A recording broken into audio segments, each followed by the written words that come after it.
अब मैं रिक्वेस्ट करूंगा प्रदेश कांग्रेस कमेटी के अध्यक्ष, बहुत ही जुझारू आदरणीय देवेंद्र यादव जी से कि आए और आप सब लोगों को संबोधित करें। धन्यवाद राजेश भाई।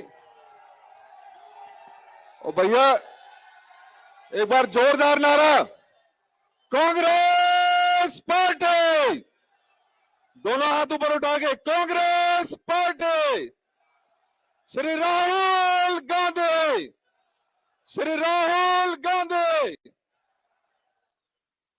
आप सभी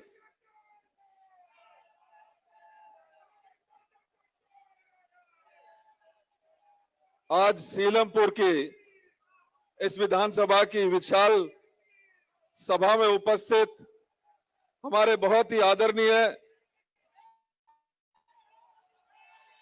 दिल्ली भारतवर्ष के जन नायक, हम सबके मार्गदर्शक आदरणीय श्री राहुल गांधी जी, हमारे बीच में उपस्थित आदरणीय श्री केसी वेणुगोपाल साहब, हमारे भाई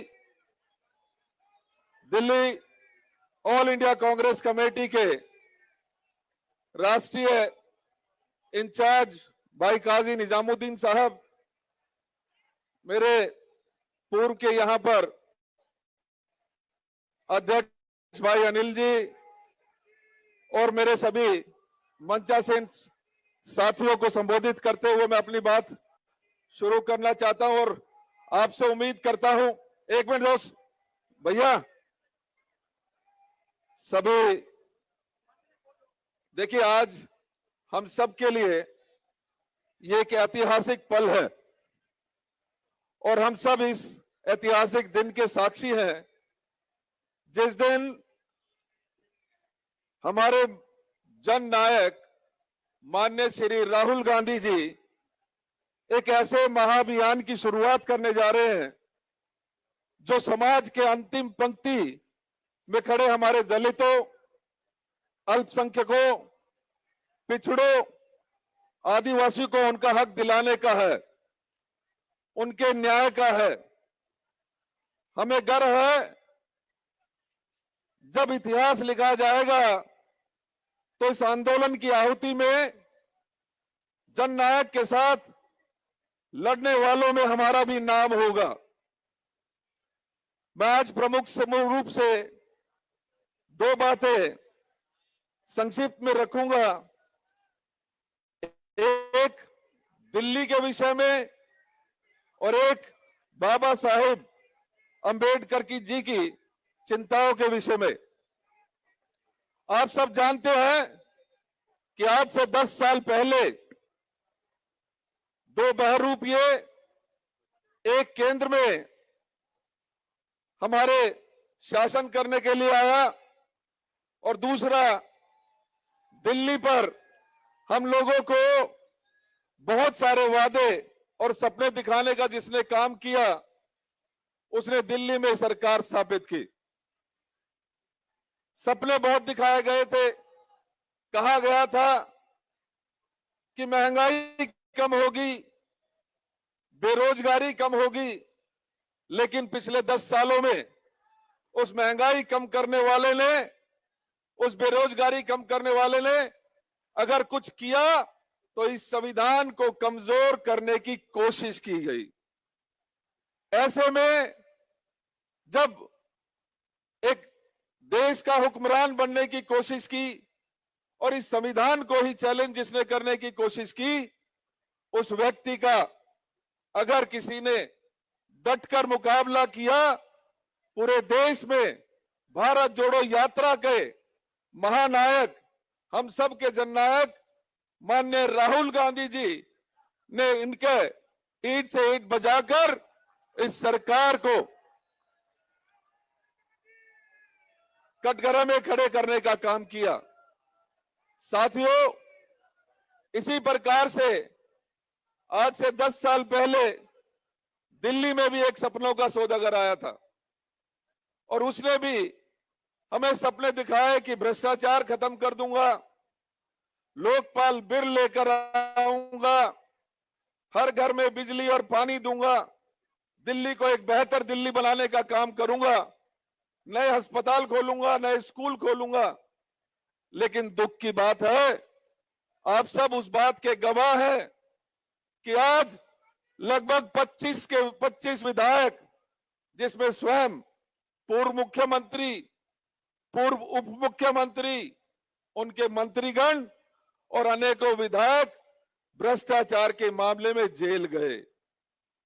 उस लोकपाल की बात आज चर्चा नहीं होती। अगर चर्चा होती, एक मजबूत लोकपाल होता, तो मुझे पूरा विश्वास है कि 90 के 90% इनके 70 में से 60 विधायक जेल में होते। ऐसे भ्रष्टाचारी को आज हम बदलने के मुहिम में सीलमपुर की ये जनता, सीलमपुर के ये नौजवान मजबूती के साथ हमारे साथ खड़े हैं। मैं इसके लिए दिल की गहराइयों से आपको धन्यवाद करता हूं। साथियों, दिल्ली के हालात से किसी से छिपे नहीं है। अगर मैं कुछ शब्दों में दिल्ली के हालात बयां करूं तो यहां सांसों का संकट है, यहां कचरे का जमघट है, यहां अपराधियों का मरघट है। जरा सी बारिश में दिल्ली डूब जाती है, अपनी बदहाली पर मां यमुना आंसू बहाती है। पीने के पानी के लिए जनता दर दर की ठोकरें खाती है, शराब के भ्रष्टाचार में सत्ता गोते लगाती है, शराब के भ्रष्टाचार में सत्ता गोते लगाती है। महंगाई, बेरोजगारी से दिल्ली टूट जाती है, मगर बेशरम सत्ता अपने लिए शीश महल और राजमहल बनवाती है। मैं आप सभी साथियों से एक बात की चर्चा जरूर इस मौके पर करना चाहता हूं। बाबा साहब अंबेडकर ने जब हमारा संविधान रचा था, 25 जनवरी, एक दिन पहले संविधान सभा की मीटिंग में 3 बातों का बहुत चिंता की थी। और उन 3 बातों में अगर मैं कहूं कि सबसे पहले उन्होंने कहा था कि जब सत्ता के जो लालच में अगर हमारे अधिनायक के कदमों में बेपनाह शक्ति रख देंगे तो हमारी स्वतंत्रता खतरे में पड़ जाएगी। अगर हम लोगों के द्वारा लोगों के लिए की अपेक्षा कुछ मुट्ठी भर लोगों के लिए सरकार चलाएंगे तो हमारी स्वतंत्रता खतरे में पड़ जाएगी। अगर उन्होंने कहा था भविष्य में कोई सत्ता देश के ऊपर धर्म को रखेगी तो हमारी स्वतंत्रता खतरे में पड़ जाएगी। मैं ज्यादा बात इस पे विस्तार से नहीं करना चाहता, आप सब समझते हैं आज के समय में जिस तरीके से सत्ता कुछ चंद लोगों का फायदा पहुंचाने का काम कर रही है, वो हम सबके सामने है, चाहे वो अडानी हो या अंबानी हो। या आज जिस तरीके से धर्म की राजनीति एक इस तरीके से धर्म की राजनीति इतनी हावी कर दी गई है कि देश के लोगों को एक दूसरे से बांटने का काम धर्म की राजनीति के द्वारा किया जा रहा है। ऐसे समय में हमारे जननायक माननीय राहुल गांधी जी आपके बीच में आए हैं। मैं आमंत्रित करना चाहूंगा हमारे जननायक श्री राहुल गांधी जी को। क्या अच्छा, इससे पहले कि माननीय राहुल गांधी जी बोले, मैं आमंत्रित करना चाहता हूं हमारे जो लोकल एमएलए हैं भाई रहमान साहब, अब्दुल रहमान साहब 2 मिनट में अपनी बात रखेंगे और उसके बाद जननायक श्री राहुल गांधी जी अपनी बात रखेंगे। बहुत बहुत धन्यवाद। जय हिंद। बहुत बहुत शुक्रिया दोस्तों। बस 2 बातें आपसे करना चाहता हूं। दोस्तों, एक छोटी सी बात कि पहले ये तय करो कि वफादार कौन है और ये वक्त बताएगा कि गद्दार कौन है। दोस्तों, जब इस जमुना पार में आपकी बात, जब इस जमुना पार में ये जमुना पार जल रहा था तो कौन आया था? राहुल गांधी जी। राहुल गांधी जी, इसको बचाने के लिए राहुल गांधी जी जब संभल जल रहा था तो कौन गया था वहां? जब बहराइच जल रहा था तो कौन गया था? तो दोस्तों, अब पहचानना होगा उन मरकज के जालिमों को, मौलाना साद साहब के दुश्मनों को पहचानना होगा और वोट कांग्रेस को देना होगा। कांग्रेस पार्टी, राहुल गांधी। शुक्रिया। अब मैं आमंत्रित करना चाहूंगा देश के जननायक, संविधान रक्षक, हमारे हीरो राहुल गांधी जी को कि वो आए और हम सब लोगों को संबोधित करें। केसी वेणुगोपाल जी, काजी निजामुद्दीन जी, देवेंद्र यादव जी, अनिल चौधरी जी, संदीप दीक्षित जी, राजेश लिलोतिया जी, हरून यूसुफ जी, उदित राज जी, स्टेज पे हमारे कैंडिडेट्स, सीनियर नेता और प्यारे भाइयों और बहनों, कांग्रेस पार्टी के कार्यकर्ताओं, आप सबका यहां बहुत बहुत स्वागत, नमस्कार। कैसे हैं आप लोग? मूड अच्छा है आपका?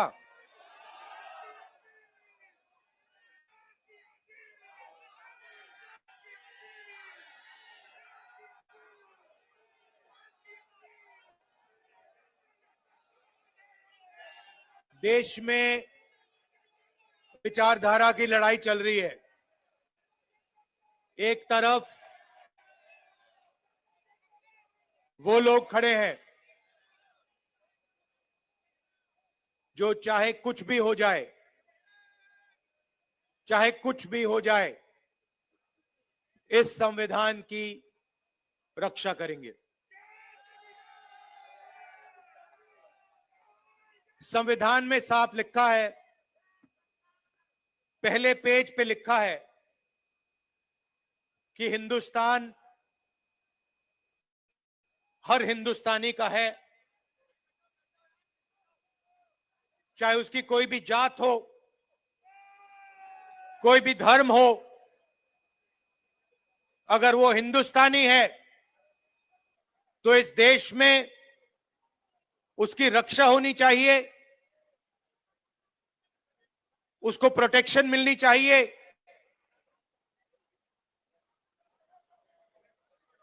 कॉन्स्टिट्यूशन कहता है। और आजकल बीजेपी के लोग,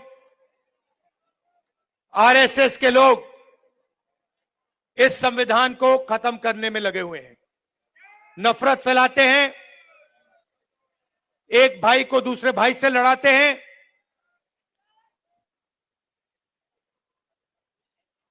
डराते हैं।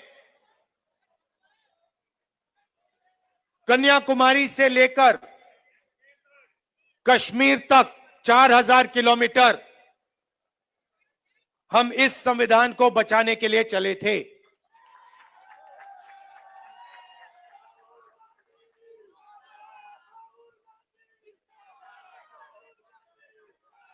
अंबेडकर जी के संविधान पर रोज नरेंद्र मोदी, बीजेपी और आरएसएस के लोग आक्रमण करते हैं।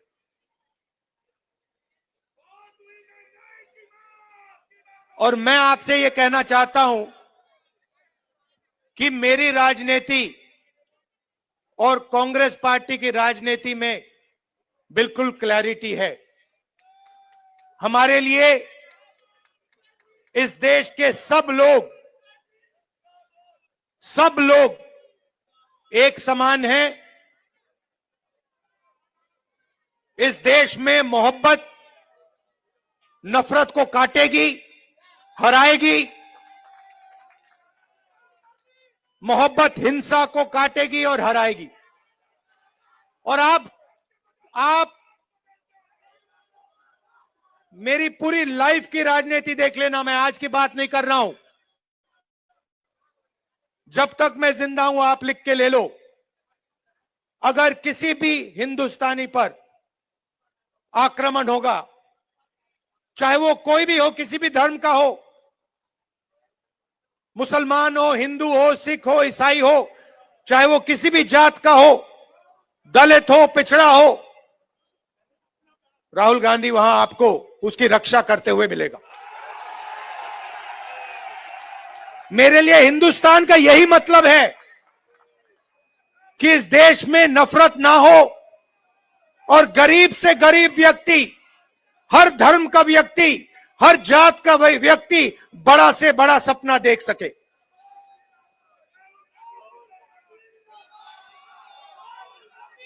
ऐसा हिंदुस्तान मैं नहीं चाहता हूं और हम नहीं चाहते हैं जहां अरबपति जो भी करना चाहे कर ले, अदानी अंबानी जैसे लोग पूरे देश को खरीद लें, सारे के सारे बिजनेस कंट्रोल कर लें, सारे एयरपोर्ट्स ले जाएं, सड़कें उनकी, जमीन उनकी, पावर प्लांट उनके, और गरीब जनता देखती रह जाए, भूखी मर जाए। ऐसा हिंदुस्तान हमें नहीं चाहिए और ऐसा हिंदुस्तान हम नहीं होने देंगे।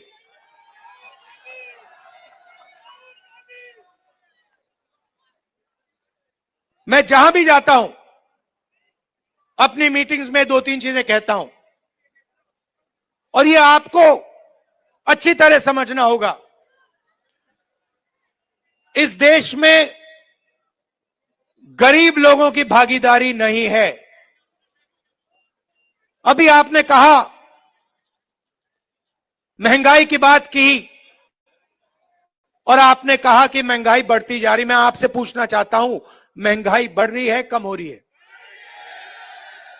महंगाई के बारे में नरेंद्र मोदी जी ने और केजरीवाल जी ने क्या कहा था? कहा था कि महंगाई कम करेंगे। हुई महंगाई कम? बढ़ती जा रही है और गरीब लोग गरीब होते जा रहे हैं और अमीर लोग अमीर होते जा रहे हैं। 100 लोग हैं, 150 लोग हैं अरबपति जो हिंदुस्तान को कंट्रोल करते हैं। देश का पूरा फायदा उनको मिलता है। अदानी, अंबानी, नरेंद्र मोदी जी की मार्केटिंग करते हैं। आपने कभी नरेंद्र मोदी जी को इनके बारे में कुछ बोलते हुए सुना है? केजरीवाल जी ने अदानी जी के बारे में कुछ बोला है? कभी बोला है? एक शब्द नहीं बोलते हैं, एक शब्द नहीं बोलते हैं। और मैं साफ बोलता हूं कि हम अरबपतियों का देश नहीं चाहते हैं। मैं जाति जनगणना की बात करता हूं और मैंने उदाहरण दिया, इस देश में कम से कम 50% पिछड़े वर्ग के लोग हैं। 50% पिछड़े वर्ग के लोग हैं, 15% दलित हैं, 8% आदिवासी हैं, 15% माइनॉरिटी हैं। आप सरकार की कोई भी संस्था देखो, बड़े से बड़े बिजनेस देखो, जुडिशरी देखो, आपको पिछड़े वर्ग के लोग, दलित, आदिवासी, माइनॉरिटी के लोग नहीं मिलेंगे। मैंने उदाहरण दिया था, हिंदुस्तान की सरकार को 90 आईएएस अफसर चलाते हैं, पूरा का पूरा बजट ये बांटते हैं। सड़कों में कितना पैसा जाएगा, एग्रीकल्चर में कितना पैसा जाएगा, डिफेंस में कितना जाएगा, बिजली में कितना पैसा जाएगा, निर्णय ये लेते हैं। 90 लोग हैं, 90 में से 50% आबादी पिछड़े वर्ग की है देश में। 90 में से 3 पिछड़े वर्ग के हैं। आबादी आपकी 50%, आबादी आपकी 50%, भागीदारी आपकी 90 में से 3। और बजट की बात आती है तो जो ओबीसी वर्ग के अफसर हैं वो 100 रुपए में से 5 रुपए का निर्णय लेते हैं। दलितों की आबादी 15% है। 90 में से 3 अफसर उनके 100 रुपए में से 1 रुपया का निर्णय वो लेते हैं। मतलब अगर आपने पिछड़ा वर्ग, दलित वर्ग मिला दिया, जिनकी आबादी 65% है, उनकी भागीदारी 6% है। 100 रुपए में से 6 रुपए का निर्णय ये लोग लेते हैं। बड़ी बड़ी कंपनियां हैं, अदानी, अंबानी, टाटा, बिरला, 500 सबसे बड़ी कंपनियों की लिस्ट निकालो और आपको दिखेगा कि मालिकों में आपको एक आदिवासी, एक दलित, एक पिछड़ा, एक माइनॉरिटी का व्यक्ति नहीं मिल सकता। मैनेजमेंट टीम के नाम निकालो, आपको एक पिछड़ा वर्ग का व्यक्ति नहीं मिलेगा, एक दलित नहीं मिलेगा, एक आदिवासी नहीं मिलेगा। यह हिंदुस्तान की सच्चाई है। और जब मैं जाति जनगणना की बात करता हूं, नरेंद्र मोदी जी के मुंह से एक शब्द नहीं निकलता और केजरीवाल जी के मुंह से एक शब्द नहीं निकलता है।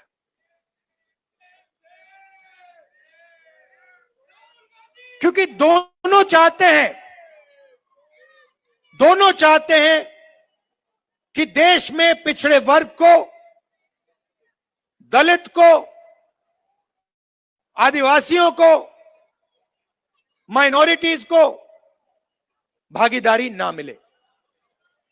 आप पूछिए, कभी केजरीवाल जी से पूछिए कि वो जाति जनगणना के साथ हैं या नहीं।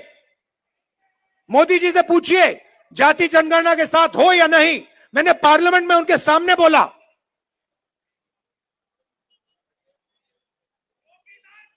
नरेंद्र मोदी जी बैठे थे, मैंने उनसे साफ कहा, नरेंद्र मोदी जी आप करो ना करो, बच्चा भी जानता है। मीडिया वाले नहीं जानते, 6 साल का बच्चा जानता है। मैंने उनसे कहा कि आप करो ना करो मैं नहीं जानता, मगर जिस दिन कांग्रेस पार्टी की सरकार आएगी, रिजर्वेशन को 50% से ज्यादा कर देंगे और जाति जनगणना लोकसभा में, राज्यसभा में हम पास करके दिखाएंगे। हम भागीदारी चाहते हैं, हम समानता चाहते हैं। हम चाहते हैं कि गरीब से गरीब व्यक्ति, चाहे वो दलित हो, पिछड़े वर्ग का हो, हिंदू हो, मुसलमान हो, सिख हो, ईसाई हो, कि सब लोग बड़ा सा बड़ा सपना देख सकें। मैं वो दिन देखना चाहता हूं जब 500 सबसे बड़ी कंपनियों में पिछड़े वर्ग के लोग मालिक बने, दलित मालिक बने, माइनॉरिटीज के लोग मालिक बने, आदिवासी मालिक बने। मैं वो दिन देखना चाहता हूं जब इस देश में सचमुच में पिछड़े वर्गों को भागीदारी मिले, माइनॉरिटीज को भागीदारी मिले, दलितों को भागीदारी मिले। और सच्चाई यह है कि लंबे लंबे भाषण होंगे, केजरीवाल जी भी करेंगे, नरेंद्र मोदी जी भी करेंगे, मगर जब भागीदारी देने की बात आएगी तो सिर्फ कांग्रेस पार्टी भागीदारी दे सकती है। चाहे मनरेगा हो, भोजन का अधिकार हो, जमीन अधिग्रहण बिल हो, किसान का कर्जा माफ हो, स्कॉलरशिप्स हो और संविधान हो, ये सब काम कांग्रेस पार्टी ने आपके साथ मिलकर आपके लिए किया है। आप पूछिए, जाके केजरीवाल जी से पूछिए और उनसे कहिए कि वो पब्लिकली कहें, देश के सामने कहें कि वो रिजर्वेशन बढ़ाना चाहते हैं और वो जाति जनगणना करवाना चाहते हैं। हमारी सरकार आएगी दिल्ली में, एकदम हम जाति जनगणना करके दिखाएंगे और सबको पता लग जाएगा, दलितों को पता लग जाएगा कि आपकी दिल्ली में, दिल्ली की सरकार में, दिल्ली की संस्थाओं में, दिल्ली के गवर्नमेंट में कितनी भागीदारी है। आपको पता लग जाएगा, पिछड़ों को पता लग जाएगा कि आपकी कितनी भागीदारी है। आज जहां भी आप जाते हो, सरकार की संस्थाओं में आप जाओ, अस्पतालों में जाओ, प्राइवेट अस्पतालों में जाओ, प्राइवेट कॉलेजेस में जाओ, आपको पिछड़े वर्ग के लोग नहीं मिलेंगे, आपको दलित नहीं मिलेंगे। यह सच्चाई है हिंदुस्तान की। और जाति जनगणना एक क्रांतिकारी काम होगा। मैं आपको कह रहा हूं, दिल्ली की सरकार आएगी तो यहां करेंगे और नेशनल लेवल पे लोकसभा में मैंने वायदा किया, हम उसको पूरा करके दिखाएंगे।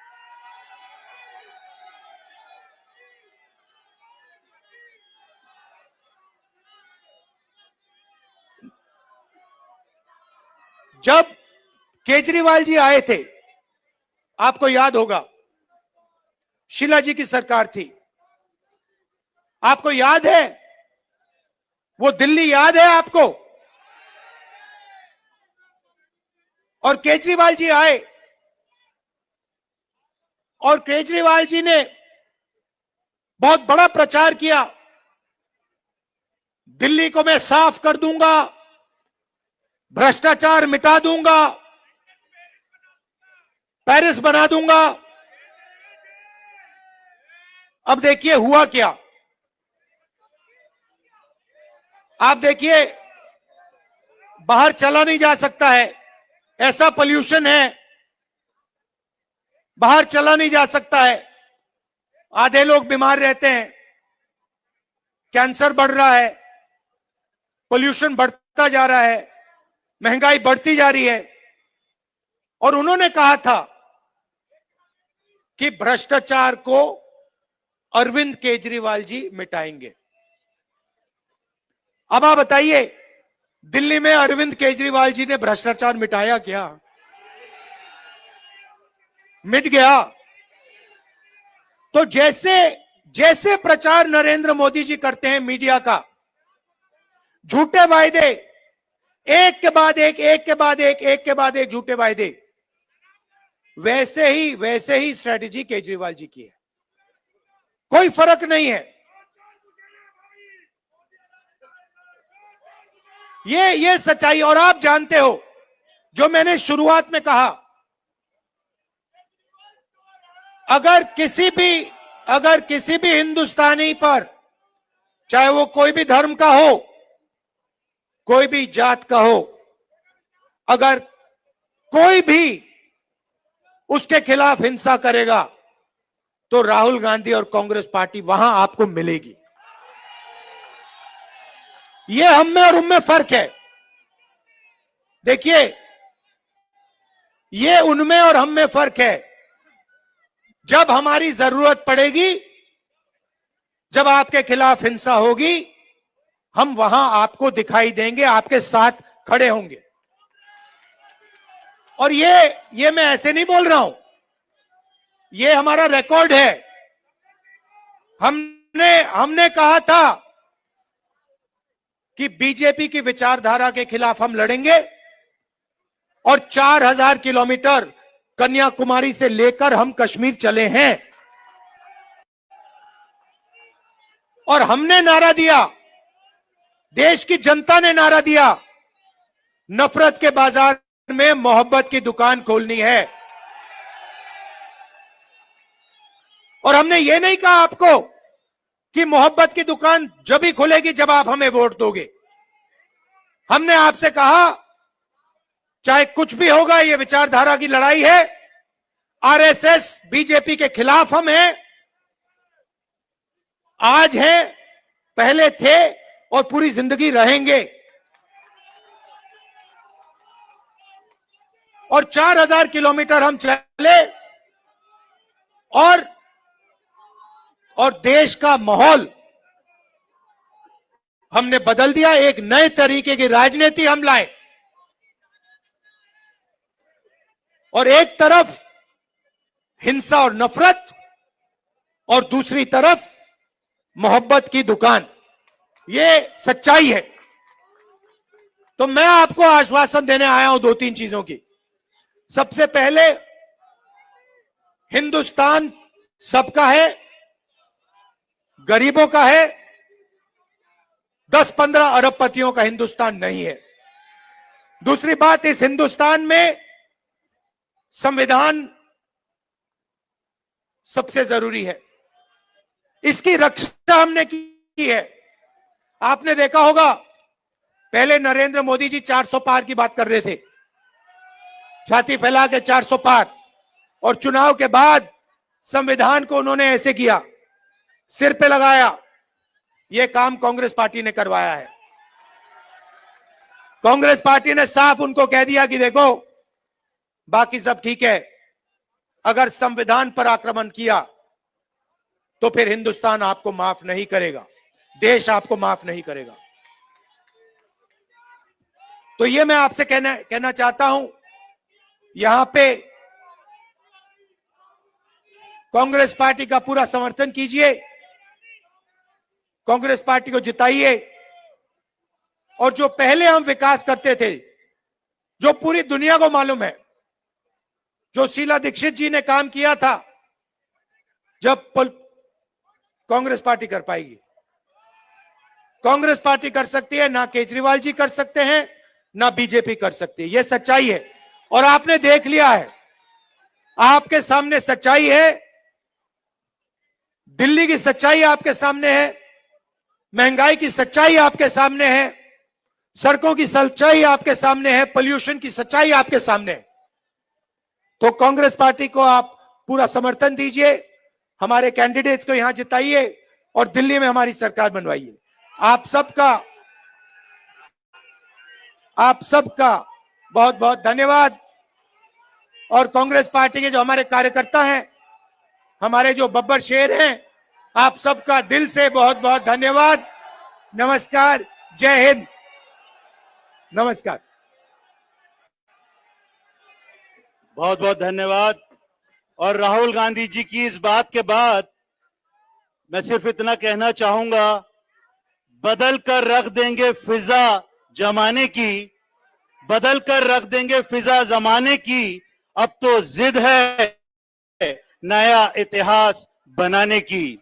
अब मैं आमंत्रित करूंगा धन्यवाद देने के लिए जिला अध्यक्ष राजकुमार जैन जी से, और जितने भी कैंडिडेट्स हैं सब लोग प्लीज यहां पर फ्रंट लाइन में आ जाएं और राहुल गांधी जी के साथ में एक फोटो खिंचवाएं। आदरणीय राहुल गांधी जी, यह मेरे लिए गर्व की बात है कि मैं इस महान नेता का स्वागत कर रहा हूं, जिनके विचार और कर्म इस देश की नया दिशा तय करते हैं। सभी आए हुए मेहमानों का, सभी नौजवानों का मैं इस मंच से सबका स्वागत करता हूं और मैं आमंत्रित करता हूं सभी हमारे प्रत्याशियों सब आगे आ जाएं, सभी कैंडिडेट्स आगे आ जाएं, जितने भी हमारे दिल्ली से प्रत्याशी हैं सभी आगे आ जाएं।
भारतीय जनता पार्टी के माननीय राष्ट्रीय प्रवक्ता और सांसद डॉक्टर सुधांशु त्रिवेदी जी आपको संबोधित करेंगे। बगल में हमारे दिल्ली प्रदेश के मीडिया प्रमुख श्री प्रवीण शंकर कपूर जी हैं। मेरा विनम्र निवेदन माननीय सुधांशु जी से है कि आपको संबोधित करें।